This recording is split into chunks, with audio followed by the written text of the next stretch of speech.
Carbonato de sodio y sus beneficios. Se utiliza en la diálisis de riñón para reducir los niveles de acidez en la corriente sanguínea de los pacientes. Es desodorante. Realiza una acción de barrera que impide la expansión de malos olores procedentes de sustancias volátiles, ácidas o muy básicas. Para prevenir y eliminar bacterias en la boca, podemos enjuagarnos con un vaso con agua y una cucharada pequeña de bicarbonato. Alivia la irritación y comezón producida por las picadas de mosquitos y abejas. Disolver una cucharadita en un vaso con agua, mojar un trapo limpio y colocarlo sobre la picada 15 o 20 minutos. Para los resfriados, gripe, bronquitis, tos, garganta inflamada, podemos tomar una cucharadita 3 veces al día en medio vaso con agua durante 3 días seguidos. Poner una cucharadita de bicarbonato de sodio en su frasco de shampoo eliminará la parte dañina de los químicos que contenga. Si hay resaca, puedes tomar 2 cucharaditas en un vaso con agua, rehidrata y calma sus efectos. Para tener los dientes blancos y bajar la inflamación de encías, haz una pasta y cepíllate o aplícala con los dedos manteniéndola unos minutos. Para dejar de fumar y la adicción al café, tendrás menos ansiedad con 2 o 3 cucharaditas tomadas durante el día. Surte efecto. Es un excelente exfoliante y quita las manchas de la piel. Para los hongos que hay entre los dedos de los pies, aplicar una pasta hecha con bicarbonato de sodio, frotar los hongos, enjuagar y secar cuidadosamente, después de espolvear con talco.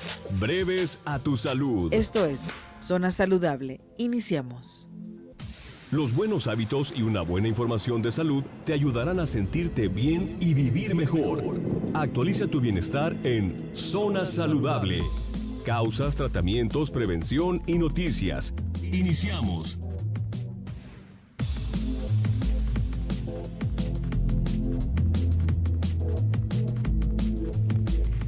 ¿Qué tal? Buenos días, esto es Zona Saludable, transmitiendo completamente en vivo y en directo desde la cabina azul de Grupo Promomedios Radio. Mi nombre es Laura Mora, quien a nombre de la doctora Elvia Jiménez, titular de este espacio, le da los buenos días y agradece la preferencia de su sintonía 391.5 de FM. Hoy vamos a tocar un tema que creo que es de suma interés, es tan común que de repente creo que no le damos la importancia de vida al saber de dónde proceden, por qué se forman y qué sucede cuando estas ya están en nuestro organismo. ¿A qué me refiero?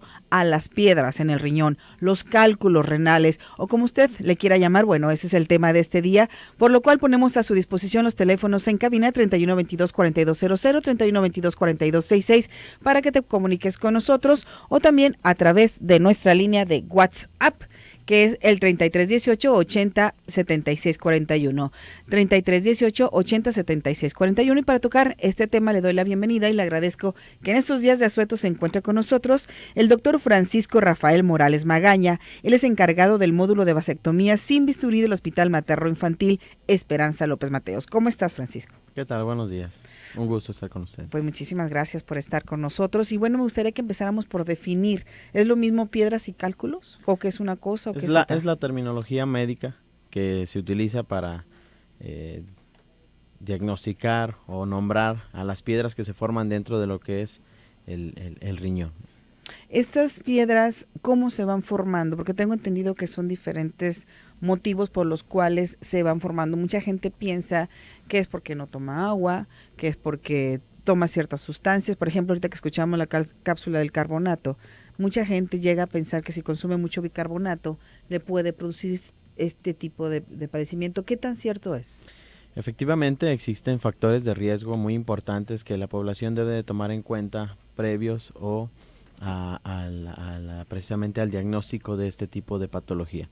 Los cálculos renales en un 80% son provocados, o los litos renales son provocados por una sustancia que se llama oxalato de calcio. Dentro de ellas, conformando el 80%, existen otras probabilidades de que en un 20% restante sean provocados por ácido úrico o fosfato de calcio. ¿Tiene que ver esto con la ingesta de líquidos, con agua, el hecho de que tomes o no agua? Porque también es otro de los mitos que tenemos las personas comunes y corrientes, que te dicen es que si no tomas agua se te van a hacer piedritas en el riñón. ¿Qué tan cierto es todo esto? Sí, efectivamente forma un factor de riesgo. Nosotros conocemos que nuestro nivel urinario tiene que sobrepasar por arriba del 1,5 litros de orina, el cual el paciente tiene que estar depurando durante las 24 horas. Regularmente se nos hace la recomendación que consumamos entre 2.5 a 3 litros de agua diarios. Eso aumenta el volumen urinario y disminuye saturación urinaria a nivel renal, lo que puede provocar o condicionar a que la orina sea más concentrada y por ende tenga formación de cálculos. Efectivamente, un consumo menor a 2.5 litros de agua al día es un factor predisponente para la formación de cálculos renales. Fíjate que también hay una idea sobre el uso excesivo del agua que te va también arrastrando los minerales. ¿Cómo encontrar el equilibrio? Porque ciertamente es muy importante el consumo diario de agua, pero también es cierto que si consumes demasiada, hay minerales que requieres en tu cuerpo y estos se van arrasando. Entonces, la cantidad depende de tu físico o realmente tiene que ser para todos la misma cantidad. La condición fisiológica normal, el estándar que se estipula en la población mexicana que estamos hablando, población que está por encima de los 70 kilogramos de peso, una estatura menor entre 1,70 y 1,60, condiciona a que consumamos entre 2.5 a 3 litros de agua diarios. Esa es la condición normal que evitaría o de cierta manera condicionaría una cuestión saludable para la persona. Pero también le damos la bienvenida a este espacio al doctor José Bernabe Ceja. ¿Es Bernabe o Bernabe? Es Rubén Bernabe. Rubén, ¿por qué te digo José? Porque todos somos hijos de Dios y somos José. Y acaba de pasar el Por nacimiento. No sé sé por qué te digo José, pero bueno. Rubén, ¿cómo estás? Muy bien. Bien, bien. Urólogo aquí acompañándonos este día y pues tocando el tema ya de los cálculos o piedras en el riñón. Ya nos dio una breve explicación de qué significa, pues, que es una piedrita, que es, como dicen bien, una piedra en el zapato y es un problemón, pero que yo les digo, y como cosa básica al paciente, piedra que es escandalosa, piedra que tiene muchas posibilidades de salirse. Piedra que no es escandalosa, piedra que tardará y tendrá muchos problemas en salirse porque no te ha dado sintomatología. Una de las causas más importantes es que las piedras normalmente cuando atraviesan la vía urinaria y sobre todo que se generan mucho, evidentemente la mayoría en los riñones y algunas en la vejiga, pero estas piedras en la vía renal superior cuando van atravesando por el ureter, que son escandalositas y que te dan mucha molestia, mucha sintomatología, son piedras que tienen muchísima posibilidad de salir. Las que se quedaron arriba y que por alguna razón no bajaron, no migraron hacia el ureter, son piedras que muy probablemente te van a dañar tu riñón, vas a tener muchos problemas y entonces tal cual, gente que tiene familiares con antecedentes importantes de litiasis tendrá que revisarse aunque no tenga ninguna sintomatología, porque cuando ya van a tener sintomatología ya es porque es algo muy grave. Entonces sí es importante que una piedra que te da mucho problemita es una piedra que tiene muchas posibilidades de salir. ¿Cómo detectar que es una piedra lo que tenemos o en la vejiga o en el riñón y que se debe ser atendida? ¿Cuáles son los síntomas? Antaño era todo basado en lo siguiente, era el cólico, que las mujeres lo entendían tan fácilmente como les preguntamos que si es un cólico menstrual multiplicado por 10 y entienden perfectamente. Los hombres como no tenemos esta parte, nosotros no entendemos, entonces les tenemos que preguntar si era como un gas atorado que no podía salir, etcétera, etcétera, pero esto es la sintomatología de un cólico que se genera y que se distribuye desde la fosa del riñón, es decir, en la espalda hacia el lado donde tenemos la parte terminal de las costillas de cada lado, y de ahí se genera hacia el abdomen, hacia el ombligo, a la mitad del vientre o hacia la parte debajo hacia la vejiga, lo que conocemos como hipogastrio nosotros, que conocemos la zona de la vejiga, que todo el mundo sabe dónde está la vejiga. Esto genera un cólico, mucho sudor, la gente suda mucho, empieza a sudar mucho, se pone pálida. Mucha gente dice, es que creo que le está dando un infarto a mi papá, creo que le está pasando un infarto a mi mamá. De repente cuando no saben, de primera intención y que son neófitos o que son sus primeras piedras, dicen seguramente se está infartando, tiene mucho dolor, la gente además se distiende. ¿Qué es distendir? Se distiende, haz de cuenta que dice, siento la barriga como que estoy embarazada de 9 meses y yo no soy así, soy planita. Y ¿Te pones panzón? Se pone panzona, dice, estoy panzona y yo no soy así. Y empiezan a eructar, sí. ¿Se puede confundir estos síntomas que me están diciendo con una colitis? La respuesta la podemos dar al regreso porque Sí, claro. tenemos que hacer un corte comercial. Son las 10 de la mañana con 16 minutos. Te invitamos a que te quedes con nosotros, el 91.5 de FM. Nos puedes ver y escuchar a través de www.zona3.mx, nuestra página. Y recuerda el reporte vial puntual cada 15 minutos aquí en Zona 3. Regresamos. Esto es Zona Saludable.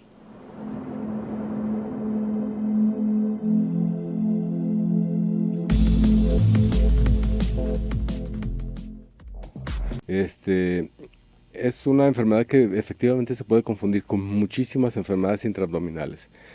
Incluso hay gente que se ha operado de apendicectomías porque tiene una colitis y es, para nuestros radioescuchas, es muy válido cuando un doctor trata de buscar por todos los medios qué es lo que tiene y da la apariencia de una apendicitis. Es muy válido que a veces el cirujano tiene que hacer una cirugía para abrir y ver exactamente, bueno, ahora ya no es abrir, ¿verdad? Ahora es laparoscópico, y ver exactamente qué tiene, porque hay colitis tan intensas que sí llegan a confundir muchos cuadros, y es, como les decía, es muy válido.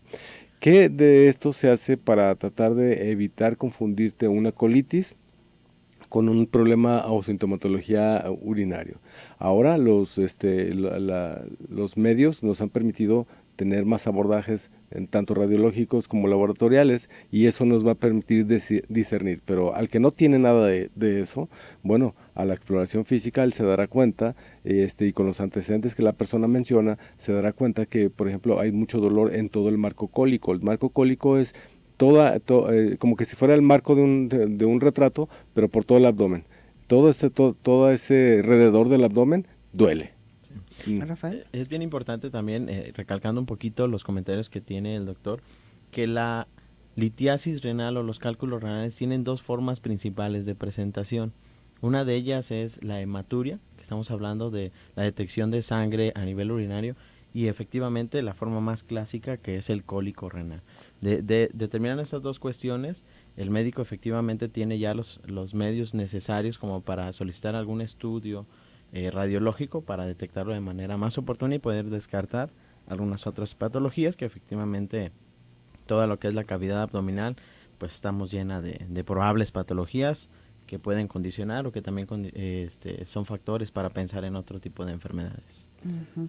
Y como decía, entonces, básicamente tu exploración física, tú ya la tienes encauzada a buscar esta parte. Entonces, el trayecto del colon duele. Por ejemplo, hay una cosa que nosotros llamamos Giordano, y esta parte es de la sintomatología, de la signología, perdón. Cuando tú golpeas la espalda de la persona, duele, y duele más intenso, como cuando dice la gente popularmente que dice, ahí le duele a los borrachos, pum, le dan un golpe. Esa es la zona que buscamos, ¿verdad? Ese es el punto de Giordano. Ese es el punto de Giordano. Como te mencionaba, también tú tendrás, basado todo esto previo a los exámenes que evidentemente ya tenemos, y que a partir de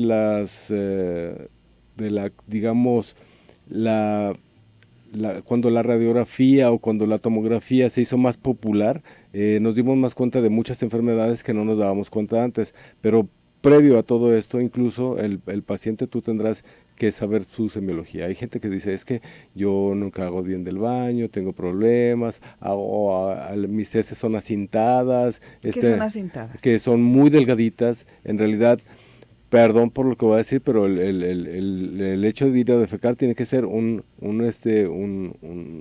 excremento de un buen tamaño, no una cinta como un dedo. Eso es acintado. Entonces, ¿qué quiere decir? Que el colon está apretado. Entonces, esto ya nos da antecedentes de que normalmente esta persona está padeciendo también datos de colitis. Sí. Sí. Volvíamos a lo mismo, es la historia clínica indispensable de todos los pacientes. Nos ayuda o nos da signos característicos en cuanto a la búsqueda de este tipo de enfermedades. Uh-huh. Recordemos que esta patología tiene una recurrencia de un 30 a 50% dentro de los primeros 5 años posteriores a su diagnóstico, y una historia familiar de primer grado también condiciona un factor genético importante para la prevalencia de este tipo de enfermedades. Entonces, algunos pacientes han tenido episodios previos, algunos pacientes ya se conocen con antecedentes quirúrgicos o antecedentes de tipo de infecciones de vías urinarias que pueden condicionar a la aparición o a la recurrencia de esta patología. Estas son algunas de las causas que puede provocar que se tengan piedras en el riñón. ¿Qué otro tipo de causas existe? ¿La alimentación? ¿Puede ser? Sí, la alimentación, definitivamente tendríamos que, hacemos como un estudio del metabolismo, que se llama, un estudio del metabolismo del cual tendremos que, pero me gustaría regresar un poquitito más a lo de la sintomatología y ya después de la revisión de todo esto, de discernir que efectivamente tú ya no tienes ningún otro problema a nivel de otro órgano que efectivamente es la vía urinaria, ahora tendrás que determinar exactamente qué es lo que vas a hacer y qué es lo que vas a hacer. Para eso te ayudan los estudios, el gabinete y el laboratorio para ver exactamente qué vas a hacer, qué tamaño tiene la piedra. ¿Qué tamaño tiene la piedra y dónde está la piedra? ¿Y qué tú vas a hacer? Si le vas a dar tratamiento médico expulsivo o si te vas a ir inmediatamente al tratamiento quirúrgico como tal. Ya después de esto, las muestras que tú recojas, tanto de que la paciente expulse la piedra con el medicamento o que bien sea que tú le saques fragmentos de piedra cuando tú le hagas un procedimiento, esto nos va a ayudar muchísimo para saber la composición de la piedra y una vez teniendo la composición de la piedra, bien sea de estrubita, de calcio, de ácido úrico, etcétera, tú ya sabrás exactamente cómo orientado a qué más vas. Entonces, eso sí es muy importante.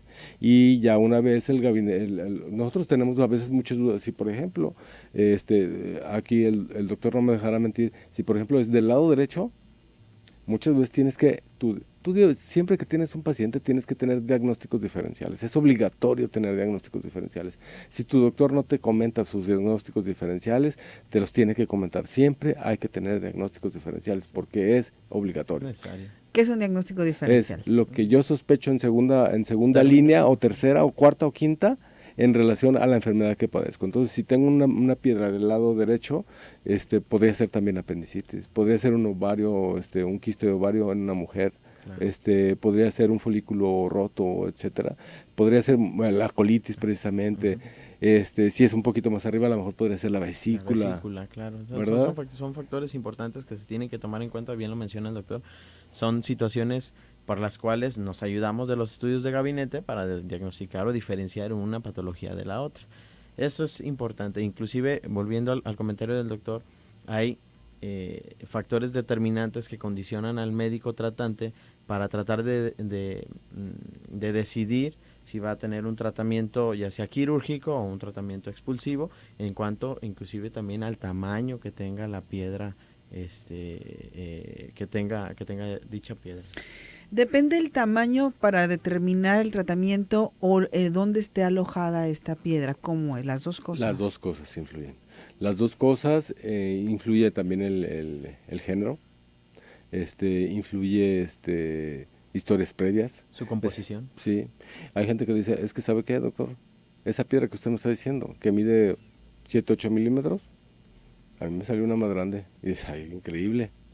O sea, uno piensa increíble, porque los rangos de expulsión, sobre todo, si entendemos que el meato, el del urete, al llegar a la vejiga, mide de 2 a 4 milímetros, 6, cuando mucho en algunos, pero mide generalmente 2 a 4 milímetros, ¿cómo es posible que le salga una piedra de 8 milímetros? ¿Verdad? Entonces dices, ay, lo dudo, ¿no? Pero hay tablas incluso que dicen las medidas por las cuales y con las cuales tú tienes que decir al paciente de punto 4 a punto 5, usted tiene tantas posibilidades de que se le salga, prácticamente el 90% de posibilidades que se le salga en un varón, por decirlo así. Entonces así nos vamos y se va disminuyendo según va aumentando el tamaño de la piedra, pero hay piedras de 8 milímetros que gente dice, me la voy a jugar. Sí, y las expulsan. De y hecho, las expulsan. Artículos recientes mencionan que ha habido situaciones, o la gran mayoría de las piedras tienen que ser menores a 10 milímetros o 1 centímetro para poder expulsarlas. Y se da el tratamiento expulsivo, que la mayoría de los urólogos conocemos, pero que es bien importante que el paciente no se lo automedique él solo, valga la redundancia, ¿verdad? Que no lo empiece a tomar él solo independientemente, y por lo siguiente lo comento, porque hay pacientes que ya han ido otras veces y dicen, no, yo ya sé que, ya me lo tomo yo, ya fui, ¿para qué voy otra vez? No, es que En esta ocasión puede ser diferente. Sin saber su tamaño, sin saber otro tipo de factores. Con esto nos vamos a la pausa. Le invitamos a que te comuniques con nosotros al 33 18 80 76 41, que es nuestra línea de WhatsApp. 33 18 80 76 41. Agradecemos a Omar Machán en controles técnicos, a Lipier Murillo, que nos está apoyando hoy en la producción, a Pepe Asensio en la asistencia de producción. Vamos a la pausa, regresamos. Esto es Zona Saludable. 3122-4200, 3122-4266 son nuestras líneas de contacto a través de la línea telefónica y también por WhatsApp 3318-807641. Tú nos ves y nos escuchas a través de www.zona3.mx, nos sintonizas en el 91.5 de FM. Zona 3, la estación del reporte vial, donde Eder Saldaña y Eloy se encuentran en cualquier parte de nuestra zona metropolitana informándote puntualmente de cuál es la situación vial. Nosotros seguimos aquí en cabina platicando sobre las piedras o cálculos renales y en el cuando estábamos fuera del aire les hice una pregunta a ambos: ¿qué es lo que más se usa, por decirlo de alguna forma, si la cirugía o los medicamentos para tratar este tipo de padecimientos? Rafael. Sí, regularmente depende mucho también de la situación que se lleve con tu paciente. Regularmente la condición quirúrgica favorece a una disminución en la cantidad de citas o de vigilancia que podamos tener con el paciente. Efectivamente es la vía más rápida, es la vía un poquito más fácil, ya que efectivamente la cuestión de expulsión de este lito puede condicionar a otro tipo de situaciones que pueden llegar a complicar al paciente. Por lo tanto es muy individualizado. Yo creo que cada médico éticamente tratamos de abordar al paciente lo mejor posible y determinará mucho obviamente la situación, el tamaño, la composición, como ya lo hemos comentado, para determinar una de estas dos circunstancias. Rubén. Sí, definitivamente haciendo eco a esto, y es bien importante entender que sí, el tratamiento expulsivo es algo importante, que el conocimiento generalizado y aquel conocimiento que se transmite a través de tanta enseñanza, hay artículos que dicen, ¿sabes qué? Pacientes hasta de uno hasta a veces hasta 1.2 milímetros, de 1.2 centímetros hay expulsión de piedra. Entonces nos parece increíble, pero de todos modos hay pacientes que las expulsan. Claro. Sin embargo, esto implica muchísimo cuidado por parte del doctor y del paciente. Paciente que va con su doctor y le dice quiero tratamiento expulsivo para esta piedra, tiene la obligación de aparecerse, por lo menos si no aparecerse. Sí, uno como doctor, que la verdad que como es algo muy, muy, muy importante para nosotros, es si el tratamiento médico expulsivo no es una cosa como de, es como lo más fácil. No es lo más fácil. Es digamos, orgánicamente es lo que menos te desgasta, pero también tiene sus implicaciones. Puedes hacer una bacteremia, puedes hacer una infección de vías urinarias, puedes tener un sangrado activo, puedes tener una hidronefrosis, que quiere decir que el riñón se empieza a hinchar mucho más de lo que del agua que debe de contener, y se empieza a hinchar, y entonces le gana el agua y se come la carne del riñón, por decirlo así, y entonces tienes un riñón lastimado. Entonces, sí es importante que si en la terapia expulsiva, por lo menos las primeras 2 semanas, no hay expulsión de la piedra, entonces ya estés pensando con tu doctor que vas a hacer un procedimiento quirúrgico armado, endoscópico. O sea, no se trata de que ya me diagnosticaron en base a todos los estudios que me estaban comentando, pues ya me hice el tratamiento. Duro 2 semanas, no me pasa nada, me la vuelvo a comprar el medicamento porque tú ya me dijiste que es lo que yo necesito y tarde o temprano, creo yo, va a salir la piedra y ya no vuelvo a ir con el médico. Es por eso que comentaba hace rato el doctor que es bien importante la vigilancia estrecha. Muchos pacientes que han tenido antecedentes previos deciden volver a ingerir el mismo medicamento que el mismo urólogo ya les había otorgado, sin saber inclusive composiciones, tamaño, como ya lo habíamos comentado. Entonces, sí es importante que toda persona que tenga este tipo de patología acuda con su médico, haga su visita rutinaria y bueno, entre los dos determinen qué puede ser lo más conveniente para ellos. Así es, y la otra cosa es, paciente que no llega con la piedra en mano o que no está investigado, que con estudios de gabinete, que no está la piedra ya en el cuerpo, no está curado, porque es bien importante. El cuerpo da 1 o 2 avisos, les digo yo a los pacientes, te da un cólico intenso una vez, 2, quizás 3, después ya no te vuelve a dar porque hay este proceso de acomodación natural, normal del cuerpo, claro. Y ya los demás ya no da cólico igual, y entonces ya tienes la piedra ahí atorada y nunca más en la vida te vuelve a dar dolor. Yo tengo pacientes que me llega una paciente con una piedra en el tercio medio del ureter, es decir, a medio camino entre el riñón y la vejiga, de 1.2 medía la piedra. Tuvo una vez en su vida un cólico, una mujer. Ustedes las mujeres tienen esta posibilidad de que sus cólicos sean menos intensos que los del varón, 1.2, y me llega a la consulta y ahora tratando de salvar el riñón, ahorita el riñón tiene 18, se le tuvo que hacer un estudio gamagráfico para ver qué tanta funcionalidad tiene este riñón, 18% tiene de función. Sacamos la piedra y esperamos a ver si hay algo de recuperación de la función renal, pero ella no se dio cuenta. Es lo que yo les decía, es que si yo tengo antecedentes familiares, aunque no tenga dolor, pues estoy como obligadito a sacarme una radiografía al menos. Inclusive los porcentajes de presentación oscilan mayormente en hombres que en mujeres. Eso es también importante que la gente lo sepa. ¿Qué es porcentaje de presentación? El 12% regularmente condiciona a que se presente este tipo de enfermedades en mayor vulnerabilidad en el hombre que en una mujer. O sea que esta enfermedad es más frecuente en un hombre que en una mujer. ¿Cuál es la causa? ¿Hay algún motivo o es nada más cuestión genética o por sexo? No sé. ¿Hay alguna o nada más? Sobre todo más a lo que se refiere es la presentación de los cuadros clínicos. Sí hay un poquito de más sesgo hacia el varón, pero es más bien la presentación de los cuadros clínicos. Ok. Bueno, nos llama Joaquín Jauregui, dice que saluda al programa y que nos felicita por los invitados. También ya nos escribieron David Ramírez y dice, buenos días, ¿se pueden confundir los cálculos renales con poliquistes? ¿Poliquistes renales en una radiografía? No, pero solamente que tenga muchos quistes renales y que alguno de ellos tenga calcificaciones, sí pudiera. Por la composición de Sí. una de ambas partes, no condicionan lo mismo, inclusive una no es viable en un medio radiológico que en el otro. Entonces la composición hace que tú sepas diferenciar entre una poliquistosis renal, entre un lito o cálculo renal.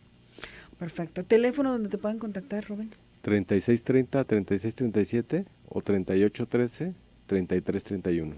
La atención que dan ahí en el Hospital Materno Infantil, Ujú. Esperanza López Mateos, 3619-0635, extensión 123. Perfecto. Bueno, hace un momento estábamos hablando de las causas probables para que una persona desarrolle esto, además de las causas hereditarias o genéticas. ¿La alimentación tiene que ver? ¿La alimentación, la falta de ejercicio? ¿Todo esto tiene que ver también para poder o no desarrollar cálculos? Sí, de hecho se documenta que un alto consumo en proteínas animales condiciona mayormente a la aparición de este tipo de problemas, niveles elevados de vitamina D, inclusive un consumo o una baja consumo en los cítricos de la alimentación diaria condicionan a que esto sea un poco más factible. Hay factores que también previenen o que llegan a condicionar un factor protector, que al fin y al cabo no son muy claros, pero sí hay factores que condicionan, como el consumo de agua, lo hablábamos al inicio, consumo de 2 a 2.5 litros diarios, favorece a que no haya tanta aparición de cálculos. ¿El café, refrescos negros influyen en algún daño en el riñón? Quisiera decirte que sí, tal cual, pero el refresco negro influye bueno, el refresco no negro o sí negro del que sea, influye. O sea, por los bicarbonatos, por el azúcar que se le adiciona, en realidad condiciona a un estado de obesidad y las pacientes con obesidad también tienen un poquito más posibilidades de desarrollar litiasis. Por lo cual no está bajo ninguna circunstancia, en ninguna dieta de ningún nutriólogo dice tómese un refresco negro todos los días. Eso no existe. Entonces, tal cual, eso sí influye y influye de manera muy importante, sobre todo por la obesidad. ¿Qué otra? El café.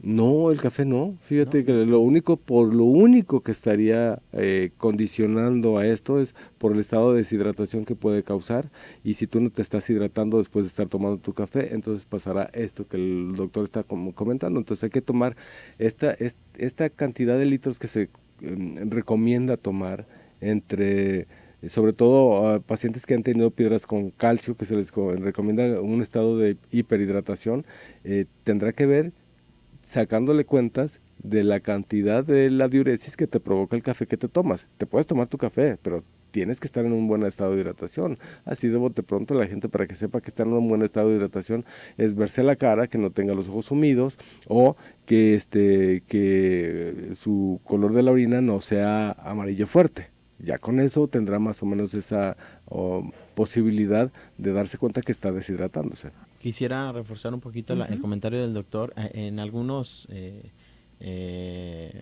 publicaciones mencionan que este tipo de enfermedades es más frecuente también para las personas que laboran en cuestiones donde hay pérdidas insensibles de líquidos. En este caso, recuerdo haber leído algún artículo donde mencionaba que es 3.5 veces más frecuente en hombres que trabajan mediante medios de calor locales, por las pérdidas insensibles de líquidos. Y otro dato que es importante mencionar, por aquí traigo una lista donde menciona que el café, el té y la cerveza, así como el vino tinto, disminuyen su formación, ¿sí? Y es también importante que la gente sepa que el consumir frutos secos, espinacas, acelgas, berenjenas, coliflor, el apio, que forman, pues, de nuestra nutrición diaria, pues son importantes para la formación de este tipo Fresas también. Exactamente.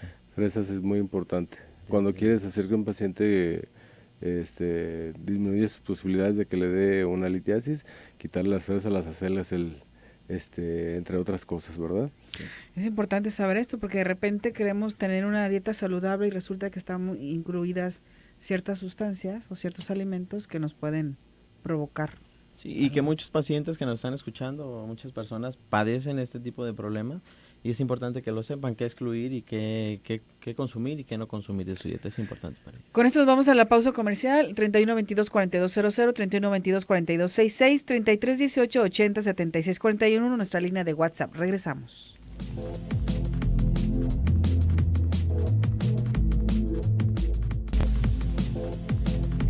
Y bueno, vamos a dar paso a sus comentarios que realizas a través del 33 18 80 76 41, nuestra línea de WhatsApp, y terminación 9296 dice: las piedras en la vesícula es posible expulsarlas sin cirugía y es posible que el mismo cuerpo las elimine. Las de la vesícula son otro rollo totalmente diferente. Una piedra en la vesícula, tienes el riesgo muy alto de que te dé una pancreatitis si no te la operas, y lo más seguro es que te la tienes que operar, porque la verdad es que el riesgo de una pancreatitis es altamente mortal y es otro tema totalmente aparte. Estamos hablando nosotros del sistema urinario y esto es totalmente relacionado al sistema digestivo. Lupita Martínez dice que quiere felicitarte, Rubén, y también a Rafael, que le gusta mucho el programa. Dice terminación 7875, buen día, una pregunta: manejo todo el día y estoy acostumbrado a tomarme un refresco por la mañana. No sé si sea por esto que siento unos pequeños dolores en la espalda. ¿Creen que pueda causar piedras? No como tal, pero para empezar tiene un trabajo sedentario, porque ir manejando es algo sedentario, o sea, no está haciendo nada activo. El refresco como tal, fíjate nada más, un refresco como tal, si es lo primero que se toma, eso imagínate el golpe fuerte que le hace a su páncreas, para empezar. Entonces va a aventar una grande cantidad de insulina, va a tener tendencia a hacer un síndrome metabólico cuando sea mayor, cuando tenga entre 40 y 45 años, va a empezar a aumentar de peso, y la causa más explicable es esto. Las personas que tienen aumento de peso también tienen posibilidades de hacer piedras más grandes y etcétera. Pero como tal cual, no. El chiste es lo que comentábamos nosotros, que cambien esos hábitos por hábitos saludables, tomar agua.